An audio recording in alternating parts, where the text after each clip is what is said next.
नमस्कार, मेरे YouTube channel में आपका स्वागत है। हम लगातार क्वेश्चन सरल कर रहे हैं और आप भी क्वेश्चनों को लगातार सरल करते रहिए और अपने चैनल पर बने रहिए।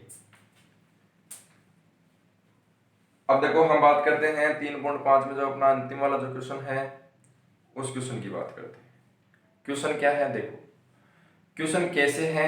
क्वेश्चन है बच्चों कि कोई एक समीकरण है, द्विघात समीकरण है और समीकरण दिया गया है, द्विघात समीकरण है, उसके बाद में b² - 4ac का मान 0 है। उसमें दिया गया है कि मूल वास्तविक तथा बराबर है, और मूल वास्तविक तथा बराबर है तो b² - 4ac का मान क्या होगा बच्चों? 0 होगा। तो अपना सवाल क्या है कि b - c अक्ष का होल स्क्वायर 3.5 इसमें लास्ट का क्वेश्चन है, ठीक है ना। 3.5 में लास्ट का क्वेश्चन है, पांचवा क्वेश्चन जो अपना है b - c अक्ष का होल स्क्वायर, b - c अक्ष का whole square plus c - a अक्ष, c - a अक्ष प्लस a - b बराबर 0। ये अपना कोई द्विघात समीकरण है, ये दिया गया है और उसके बाद में सिद्ध करना है, प्रूव करना है। यहां पर लिख लो, सिद्ध करना है, सिद्ध करना है 2b बराबर a प्लस c। ये हमें सिद्ध करना है। तो देखो, सबसे पहले यहां पर बच्चों आप क्या करेंगे कि ax² plus bx plus c से क्या करेंगे? तुलना से तुलना करने पर तो यहां पर a का मान आ जाएगा b - c, b का मान आ जाएगा c - a और c का मान आ जाएगा a - b। तीनों मान आने के बाद में हमें क्या करना है? कंडीशन दी गई है कि मोल वास्तविक तथा बराबर हैं, तो हम लिखेंगे मूल वास्तविक तथा बराबर है। अब देखो बच्चों, मूल वास्तविक तथा बराबर है तो इसके लिए हम क्या करेंगे? इसके लिए हमें कंडीशन है कि b² - 4ac बराबर है 0। तो यहां पर क्या होगा कि b² - 4ac का मान क्या होगा? 0। b के स्थान पे b का मान लिख दो। b का मान कितना है? c - a का स्क्वायर फिर -4 गुणा a का मान कितना? b - c गुणा c का मान कितना? a - b बराबर है 0। अब देखो, ये जो सवाल है यहाँ पर, ये जो कंडीशन है वो a - b के होल स्क्वायर से होगी। तो a - b का होल स्क्वायर मैं यहाँ पर लिख देता हूँ कि a - b का होल स्क्वायर होता है a² - 2ab प्लस b²। ठीक है, तो यहाँ पर अब इसको खोल दो a - b के होल स्क्वायर से, तो यहाँ पर आ जाएगा c² - के 2ac प्लस a²। 4 ऐसा का ऐसा। अब इन दोनों को आपस में गुणा कर दो। पहले b को करो पूरी संख्या से गुणा तो ab आ जाएगा, फिर b को b से करेंगे, लेकिन b ये प्लस का है, ये माइनस का, तो माइनस का b² आ जाएगा। c को इससे करेंगे, माइनस के a से आ जाएंगे, माइनस माइनस प्लस हो जाएगा, प्लस के b से आ जाएंगे, बराबर है 0। उसके बाद में हम क्या करेंगे? इस वाले को ऐसा का ऐसा लिखेंगे, c² - के 2ac प्लस a²। अब इस 4 को अंदर गुणा कर दो, तो 4 को इससे किया, देखो माइनस का चिन्ह लग गया, इसको किया 4ab, फिर माइनस माइनस प्लस हो गया 4b², फिर माइनस को माइनस किया, प्लस हो गया 4ac, फिर देखो ये प्लस का है, ये माइनस का, तो माइनस का 4bc बराबर 0। ठीक है ना, इस संख्या को अंदर गुणा कर दिया। अब यहां पर क्या है? यहां पर देखो, ये माइनस का है और ये किसका है? प्लस का। प्लस माइनस क्या होती है बच्चों? Plus minus minus. जब दो समान संख्या होती है तब तो प्लस, और दो विपरीत चिन्ह होते हैं या विपरीत संख्याएं होती है चिन्ह सहित, तो उसका अगर चिन्ह विपरीत है तब क्या हो जाएंगी? माइनस। ये दोनों आपस में घट जाएंगे, बड़ी संख्या प्लस किया तो प्लस के बच जाएंगे, मतलब प्लस के 2ac बचेंगे। आगे ऐसा का ऐसा, इस वाले को दोनों को पास पास में लिखेंगे, क्योंकि इनमें से हम कॉमन लेने जा रहे हैं। अब कॉमन किस में से लेंगे? इन दोनों में से। तो अब यहाँ पर देखो सी स्क्वायर प्लस 2ac प्लस ए स्क्वायर माइनस के आपको 4b कॉमन लेने हैं। अगर माइनस के 4b कॉमन लेंगे, बाहर माइनस का चिन्ह लगाया तो अंदर वाले चिन्ह चेंज हो जाएंगे। कहने का मतलब 4b कॉमन ले लिया, ये ए अब किसका हो जाएगा, बाहर माइनस का था प्लस का हो जाएगा, ये माइनस का था किसका हो जाएगा, सी प्लस का, प्लस 4b स्क्वायर बराबर 0। अब देखो ये जो फॉर्मूला है इसके बराबर ये होता है, हमें पता है। अब ये जो पूरा मान है वो इस मान के रूप में हमें लिखना है और उसके बाद में इसको a माइनस बी के होल स्क्वायर में चेंज करेंगे। मतलब पूरा बड़ा मान दिया होगा, इसको आपको छोटे गुणनखंड के रूप में लिखेंगे। अब यहाँ पर देखो c ऐसा कैसा आ जाएगा, फिर 2ac आ जाएगा, फिर a स्क्वायर आ जाएगा। उसके बाद में इसको हम लिखेंगे 2 गुणा 2b a plus c plus 2b का होल स्क्वायर, इसको हम लिख सकते हैं। ठीक है। अब देखो यहां पर अपना एक फॉर्मूला बन जाएगा और अपना फॉर्मूला क्या बनेगा, फॉर्मूला बनेगा a plus C minus 2b का होल स्क्वायर। जब आप इसका होल स्क्वायर खोलेंगे, ठीक है ना, यहाँ पर a का मान तो हो जाएगा a प्लस सी, यहाँ तक a का मान हो जाएगा और जो अगला वाला b का मान है वो हो जाएगा 2b। और जब हम इसका कोष्टक खोलेंगे तो ये रूप आएगा, हमें पता है बराबर 0 है। तो कहने का मतलब a plus C minus 2b का होल स्क्वायर बराबर 0 है। ये स्क्वायर उधर जाएगा तो अंडर रूट में होगा, 0 का अंडर रूट कितना होता है बच्चों, 0 ही होता है। तो कहने का मतलब a प्लस सी माइनस के 2b बराबर 0, ठीक है ना, या a प्लस सी उधर ही किसके चले जाएंगे, प्लस के, क्योंकि इधर माइनस के तो उधर गया तो किसके, प्लस के। अब देखो हमें यही सिद्ध करना था कि a प्लस बी बराबर 2b, या आप इसको 2b बराबर a प्लस बी भी सिद्ध, a प्लस सी भी सिद्ध कर सकते हैं। यहाँ पर c आएगा, देखो a प्लस सी, उधर ये माइनस के हैं, उधर के तो प्लस के हो गए, तो क्या जाएगा a प्लस सी बराबर माइनस के, तो उधर के तो प्लस के, यहाँ पर लिखेंगे हेंस प्रूव। ठीक है, नोट कीजिए इसको, नोट कीजिए इसको। ठीक है। अब देखो हम बात करते हैं अपनी जो लास्ट की एक्सरसाइज है 3.6, उसमें क्या करना है, हमें HCF और एलसीएम ज्ञात करने हैं। तो बच्चों HCF और एलसीएम आपने पहले भी पढ़े हैं, पिछली कक्षा में पढ़े हैं, और HCF और एलसीएम क्या होते हैं आपको पता है भी। HCF होते हैं हाईएस्ट कॉमन फैक्टर, वह संख्या जो अधिकतम होती है, बड़ी संख्या होती है, वो संख्या कॉमन आई, वो होती है HCF। और एलसीएम होती है लोवेस्ट कॉमन मल्टीप्लाई, कहने का मतलब न्यूनतम जो संख्या, लघुत्तम वह संख्या होती है जो छोटी से छोटी संख्या होती है। ठीक है। और जो महत्तम समापवर्ती है जिसको आप HCF बोलते हैं या मैसएप है, ठीक है ना, आप इनको मैसएप बोलते हैं, मैसएप, इनको बोलेंगे HCF, जिसको आप लेसएप बोलते हैं उसको आप बोलेंगे LCM।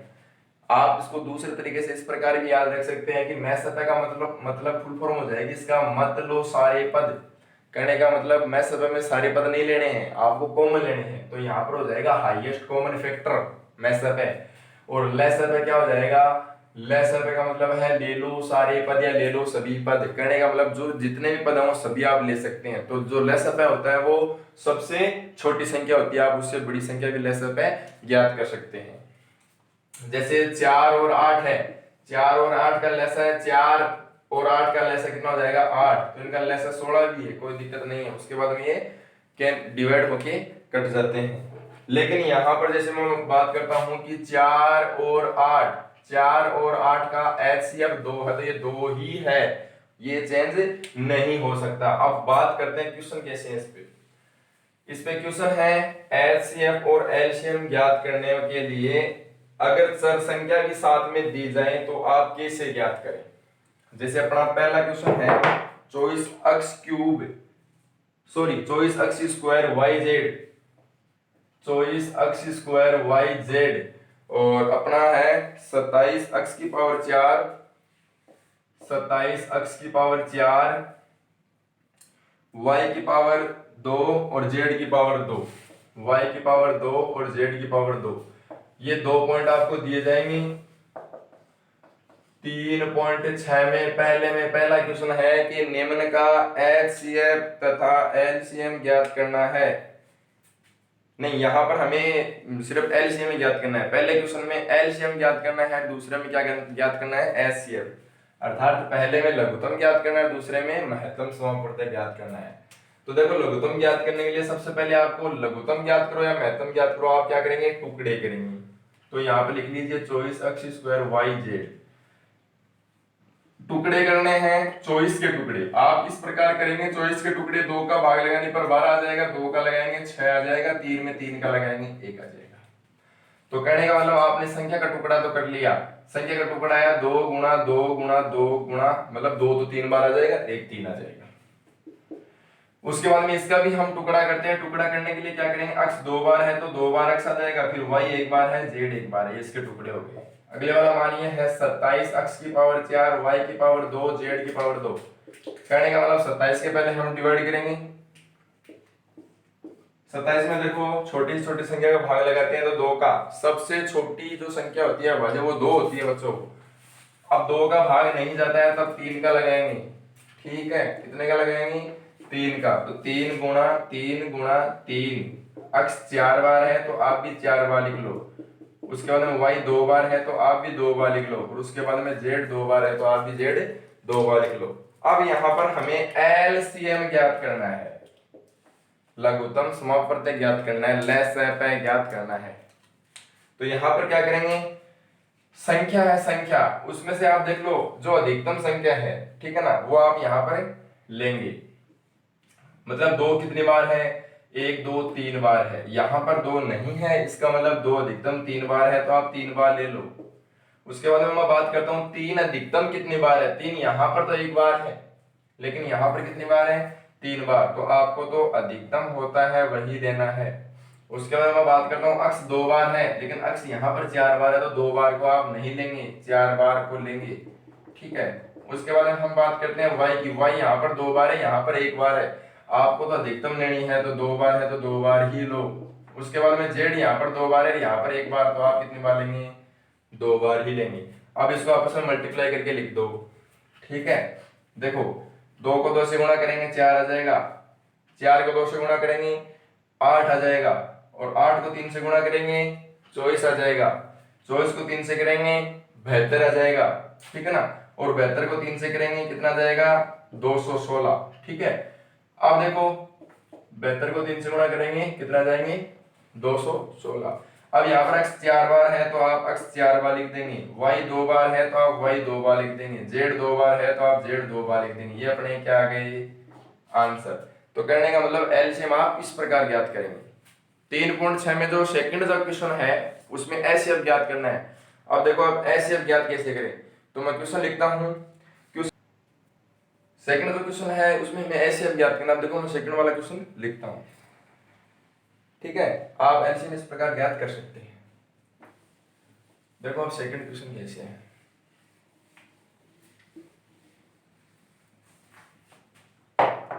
सेकंड क्वेश्चन है कि a की पावर 3 b की पावर 4। सेकंड में फर्स्ट क्वेश्चन है a की पावर 3 b की पावर 4 ab की पावर 5, मतलब a तो अकेला है, b 5 है, और a की पावर 2 b की पावर 8, a की पावर 2 b की पावर 8। तो देखो बच्चों क्या करना है, यहाँ पर HCF ज्ञात करना है। और HCF ज्ञात करो या आप LCM ज्ञात करो, आपको यहाँ पर पहले टुकड़े करने होते हैं। बात करते हैं अचर पद की, यहाँ पर अचर पद नहीं है तो कहने का मतलब आप इसी के टुकड़े कर दो।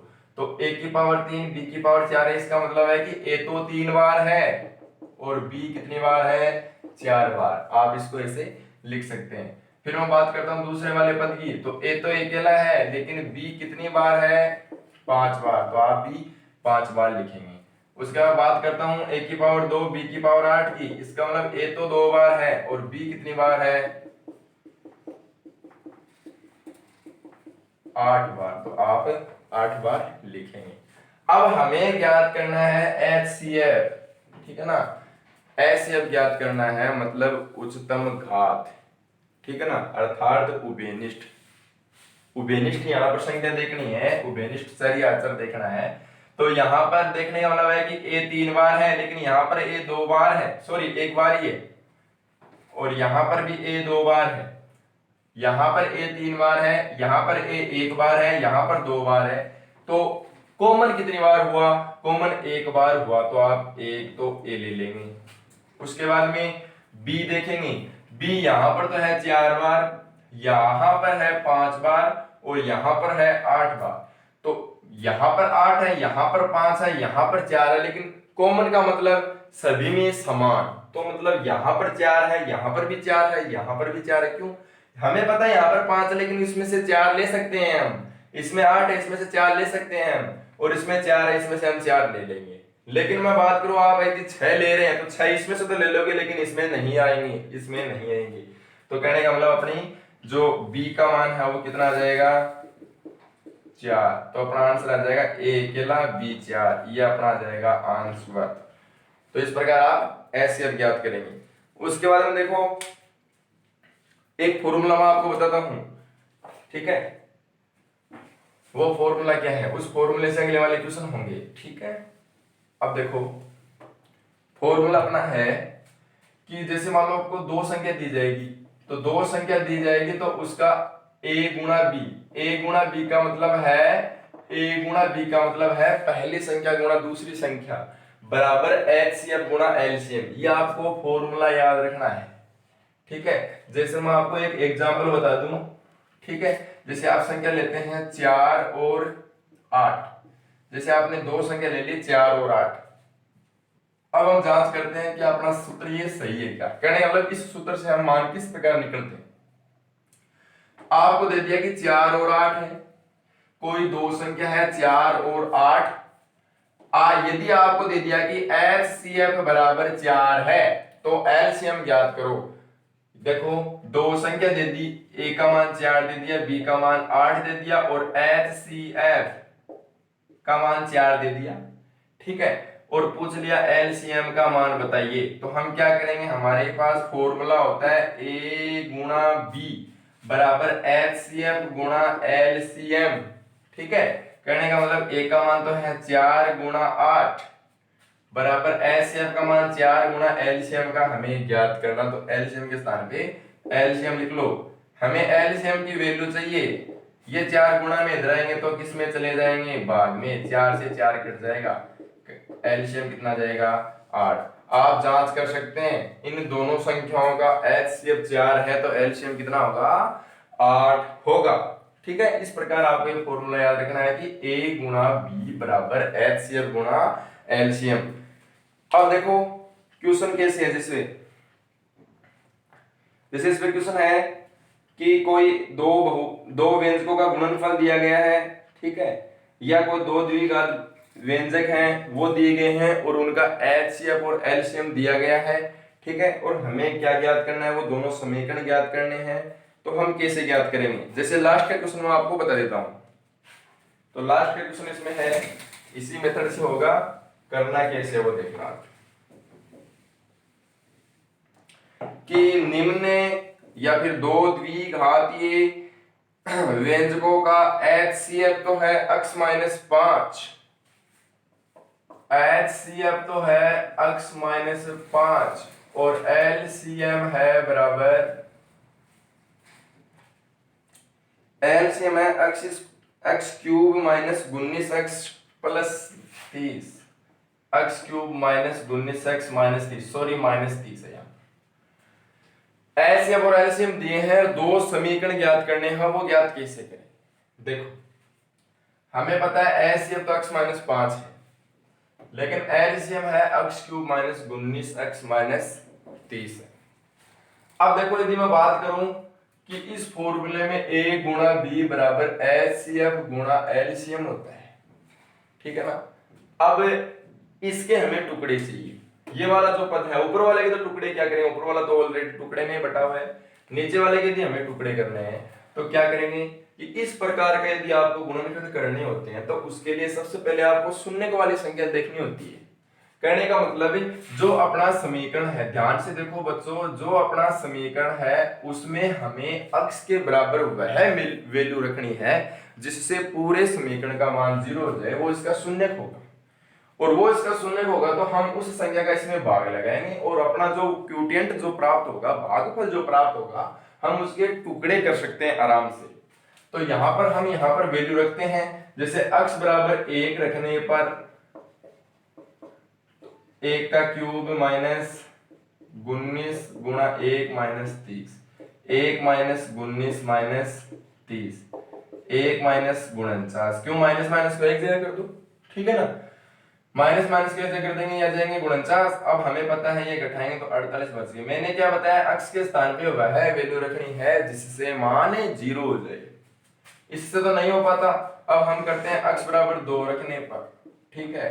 अब x बराबर 2 रखेंगे तो यहाँ पर रखो 2 का क्यूब माइनस 19, 2 माइनस 30, 2 का क्यूब हो जाएगा 8, 19 को करेंगे 38 हो जाएगा माइनस 30। माइनस माइनस को देखो एक जगह करेंगे तो यहाँ पर आ जाएगा 8, माइनस माइनस को एक जगह करेंगे तो आ जाएगा माइनस के 68, तो यहाँ पर माइनस के 60 बचेंगे, यह भी नहीं ले सकते। अब यहाँ पर हम जांच करते हैं कि x बराबर माइनस के 2 ले लें, तब क्या होता है। देखो माइनस 2 का क्यूब माइनस 19, फिर कोष्टक में माइनस, फिर 30 आ जाएगा। माइनस 2 का क्यूब 8 तो हो जाएगा लेकिन माइनस का आएगा, फिर माइनस माइनस प्लस हो जाएगा और ये भी माइनस, माइनस माइनस की जुड़ जाएंगे, प्लस की ऑलरेडी एक जगह है तो आ जाएगा 0। कहने का मतलब ये इसका शून्यक है और ये इसका शून्यक है, तो इसको आपको x के साथ में लिखना है। इधर माइनस का था, इधर किसका हो जाएगा, ये प्लस का, तो यहाँ पर लिखेंगे ये इसका गुणनखंड हो जाएगा, ये इसका क्या हो जाएगा, गुणनखंड। और ये इसका गुणनखंड है, इसका मतलब ये जो अपना बहुपद है इस वाले का हम इसमें क्या लगाएंगे, भाग लगाएंगे। तो ध्यान दो कि यहाँ पर भाग लगाएंगे किसमें, x cube minus 19x, x cube minus 19x minus 30 में हम किसका भाग लगाएंगे, x प्लस 2 का भाग लगाएंगे, ठीक है। पहली संख्या x क्यूब में x का भाग लगाते हैं, x स्क्वायर आता है, आप क्यूटेंट के स्थान पे लिख लो, पूरी संख्या से गुणा करेंगे x क्यूब आ जाएगा, इसको इससे करेंगे 2x स्क्वायर। अब देखो यहाँ पर x स्क्वायर वाला मान नहीं है तो आप इसको आगे लिख लो 2x स्क्वायर, चिन्ह चेंज करो, ये कैंसिल हो गई, ये माइनस के 2x स्क्वायर आपने नीचे उतार लिया, उसके बाद में 19 है, उसके बाद में 30। पहली संख्या में पहली संख्या का आप भाग लगाते हैं तो आपका आएगा माइनस का 2x, तो आप यहाँ पर माइनस के 2x लिख लो, ठीक है। अब 2x को इससे गुणा करेंगे तो माइनस के 2x स्क्वायर आ जाएगा और 2x को इससे करेंगे तो माइनस के 4x बट्टे, देखो उसके बाद कितना आ जाएगा, 2x को इससे 2x को x से करेंगे 2x स्क्वायर आ गया, 2x को इससे करेंगे माइनस के 4x, चिन्ह चेंज कर देंगे, ये कैंसिल हो जाएगा, ये कितने बचेंगे 15x, किसके, माइनस के, क्योंकि बड़ी संख्या किसकी है, माइनस की है। उसके बाद में माइनस के 30, माइनस के 15x में जब हम x का भाग लगाते हैं तो माइनस के 15 आते हैं, तो आप यहाँ पर माइनस के 15 लिखेंगे, 15 को इससे गुणा करेंगे तो माइनस के 15x और माइनस के 30, चिन्ह चेंज हो जाएंगे, ये कट गई, शेष पर क्या आ गया 0, और ये हमारा क्या आ गया, भागफल, भागफल आ गया। अब हम इसके क्या करेंगे, टुकड़े करेंगे, क्यों, क्योंकि अब देखो अपना जो बहुपद था, अपना जो बहुपद था उसके टुकड़े हैं क्या, देखो अपना बहुपद क्या था, मैं एक बार दोबारा लिख देता हूं आपको कि अपना बहुपद ये था कि x cube minus 19x minus 30, इसका एक टुकड़ा तो हमने x प्लस 2 प्राप्त किया था, और प्राप्त करने के लिए हमने इसका क्यूटेंट निकाला हुआ आया था 2x माइनस 15, ठीक है। या तो आप इसको ऐसे समझ सकते हैं या फिर इसको आप यूक्लिडी विभाजन प्रमेय जो मैंने बताई थी a बराबर बी क्यू प्लस r, या बच्चों भाज्य बराबर भाजक गुणा भागफल प्लस शेषफल, तो यहाँ पर मैंने लिख दिया भाज्य बराबर भाजक, भाजक किसका भाग लगाया था x प्लस 2 का, गुणा भागफल कितना आया, ये आ गया, प्लस शेषफल 0 है तो 0 हमने नहीं लिखा प्लस में, इसका मतलब ये अपना टुकड़ा आ रहा है, तो यहाँ पर x प्लस 2 तो टुकड़ा में है ही, ठीक है, x प्लस 2 तो टुकड़े में है ही,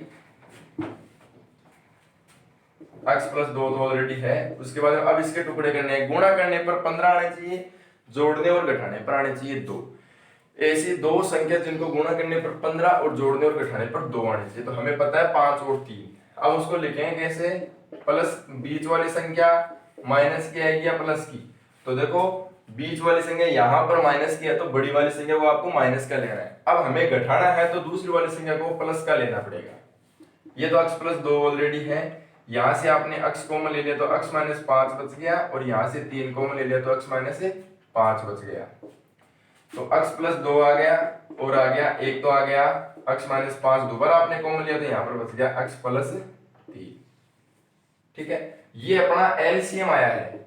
अभी तक ये क्या है, एलसीएम, और एलसीएम हमें दिया गया था x माइनस 5। तो इन दोनों में देखो x माइनस 5 क्या है, कॉमन है। a गुणा b बराबर क्या होता है, एचसीएफ गुणा एलसीएम होता है। यहां पर x माइनस 5 उभयनिष्ठ है, तो यहां पर हम लिखेंगे पहला व्यंजक। पहला व्यंजक तो आ जाएगा x प्लस 2 को जब हम x माइनस 5 से गुणा करेंगे वो पहला व्यंजक आ जाएगा। दूसरा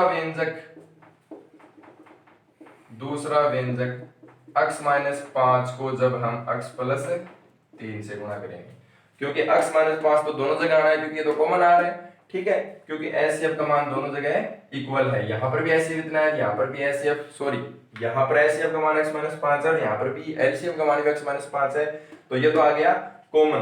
तो यहाँ पर पहला व्यंजक तो हो जाएगा x माइनस 5 को पहले से गुणा कर देंगे, ठीक है, x प्लस 2 से। फिर एचसीएफ को हमें गुणा करना है, जो x माइनस 5 है उसको x प्लस 3 से गुणा करते हैं, ये तो आ जाएगा दूसरा व्यंजक और ये आ जाएगा पहला व्यंजक। आप इनको गुणा करके आगे लिख सकते हैं, कैसे, x को x से करेंगे x स्क्वायर, फिर x को इससे करेंगे 5x, इसको इससे करेंगे 2x माइनस 5 दूनी 10। या आप इसको कैसे लिख सकते हैं, x स्क्वायर बड़ी संख्या किसकी है, माइनस की, तो आप इसको माइनस के 3x लिखेंगे और माइनस के 10। देखो x को x से किया x स्क्वायर, x को 5 से किया माइनस के 5x आ गए, 2 को x से किया 2x, और 2 को इससे किया 5 से 10 आ गए माइनस के। दूसरे वाले को इसी प्रकार गुणा करेंगे, x को x से किया x स्क्वायर, फिर x को 3 से किया 3x, फिर 5x, फिर माइनस के 15, तो क्या आ जाएगा x स्क्वायर माइनस के 2x माइनस के 15। तो ऊपर वाला तो आ गया पहला व्यंजक और ये आ गया दूसरा व्यंजक। तो इसी प्रकार अपनी 3.6 एक्सरसाइज कंप्लीट होती है, और इसी के साथ में जो अपनी तीसरी प्रश्नावली थी पॉलिनोमियल बहुपद, जो अपने 4 अंक की बोर्ड एग्जाम में आनी है, उसमें मैंने आपको सारे पार्ट्स करवा दिए हैं। इसी प्रकार आप क्वेश्चन को इसी मेथड से करते रहो, और मेरे चैनल को YouTube जो मेरा चैनल है उसको आप सब्सक्राइब जरूर करिएगा। धन्यवाद।